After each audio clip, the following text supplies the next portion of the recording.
day 3, I'm going to show you how to make this bag. We're going to start off by prepping the pocket. Place a pattern on top of the wrong side of the fabric. Then use a marker to make markings in the fabric. Then connect all markings to get a rectangle like so. Then take a small piece of interfacing and place it right on top of the rectangle on the wrong side of the fabric. The interfacing has a matte and shiny side. You want to place the shiny side on the wrong side of the fabric. Then press it down. Using steam worked out better for me at the end. I also suggest to place a piece of fabric between the iron and the interfacing.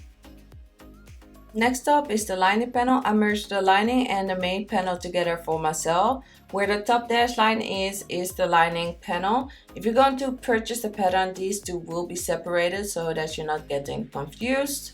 We're going to repeat the same steps like we did with the pocket. Place the lining pattern on the wrong side of the fabric. Use a marker and a ruler again to make the rectangle. Same as before, place the interfacing on the wrong side and press it down with the shiny side facing the wrong side of the fabric. Now place the pocket on top of the lining panel with the right size hugging. Make sure that the two boxes are aligned. It's not a big of a deal if it is a little bit off. After that, attach both pieces with pins so that it doesn't shift while you're sewing. Then sew only the outside of the rectangle by just following the line with a straight stitch.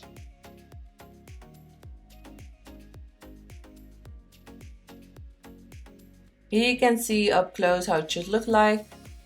Now cut the inside open and I'm using a seam ripper first to make a small hole. Then I'm going to continue with my scissors. In this case, you want to cut closer to the stitches than I did here. I eventually did it off cam. You can use freight check as an extra step for the corners. Flip the pocket on the other side like so. At this moment, the good side of the pocket and the wrong side of the lining panel is facing you. Try to make it flat with your fingers first. Then you want to go over it one more time with an iron. Make sure that you iron all the seams open on each edge of the opening. Top stitch around the opening with a straight stitch so that the pocket stays nice and flat. Here is a better view. Now it's time to close off the pocket. Place the remaining pocket piece on top of the other with the right sides hugging. Secure both pockets with pins, and at this moment the wrong side of the pocket and lining panel is facing you. So all the way around the edges of the pocket. So do not sew the lining with the pocket. It needs to be separated.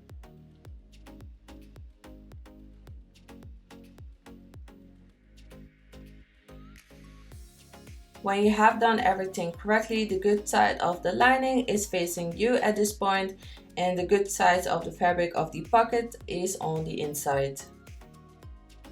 Now it's time for the main panel. If I unfold the pattern, it is now the main panel. Place the pattern right on top and make notches in the fabric on the sides. Line up the size notches of both panel pieces like so, with the wrong size touching. Secure the panels together with a basic stitch. You can also do a zigzag stitch, or in my case with a serger. Whatever you prefer, you can do that. Hem the edge like so. Here I'm folding where the side notches are. Pin it into place and top stitch along the folded edge.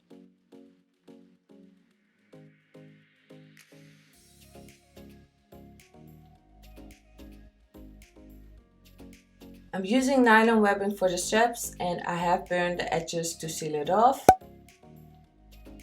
Place the pattern on top to make markings for the strap placement on the folded edge on top. Now again, using the pattern, place this time the bottom dash line right on top of the folded edge of the panel piece. This time to make markings for the strap placement on the bottom of the pattern.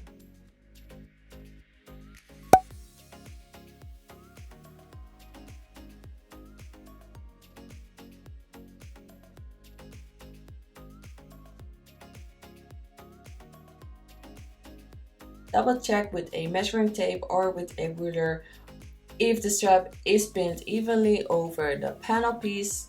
Top stitch the straps into place. I also place a pin in the middle just to make sure that the strap is not moving while I'm sewing. How you want to sew the straps on is up to you. I did a box with one opening.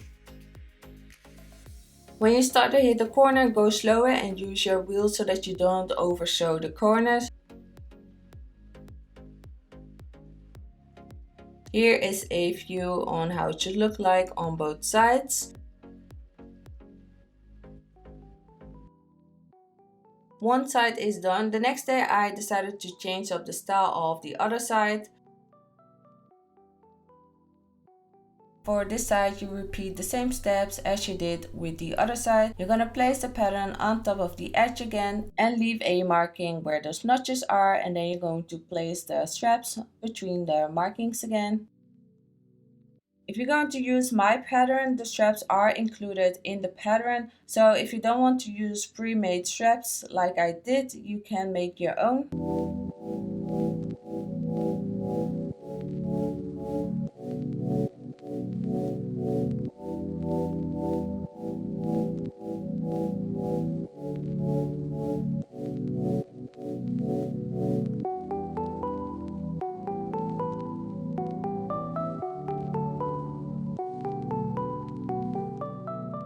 Fold the whole piece in half and you almost have a back already. Close the sides with a straight stitch.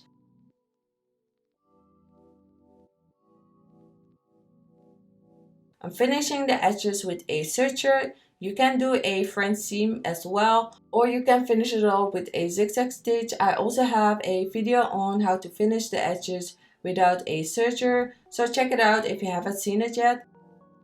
The final step is to trim off all the threads, and now you have your own tote bag with a pocket and you can wear it in two ways.